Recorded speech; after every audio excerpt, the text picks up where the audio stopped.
एक और अहम खबर आप तक पहुंचाएंगे। अहम ऑपोजिशन हर मामले में कंफ्यूजन का शिकार है।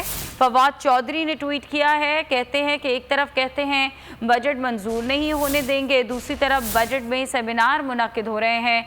ये भी कहा उन्होंने कि अगर ऑपोजिशन पार्लियामान में आए, आईनी जिम्मेदारी पूरी करे तो खुश आइंद होगा, काबिल अमल तजावीज़ पर ज़रूर गौर किया जाएगा। फवाद चौधरी ने ट्वीट किया और अपने ट्वीट के ज़रिए ये तमाम बातें फवाद चौधरी ने कही कि अपोजिशन हर मामले में ही कन्फ्यूजन का शिकार नज़र आती है और एक तरफ जहां कहा जाता है कि बजट को मंजूर नहीं होने दिया जाएगा, वहीं दूसरी तरफ देखते हैं कि बजट पर सेमिनार्स भी मुनाकिद हो रहे हैं।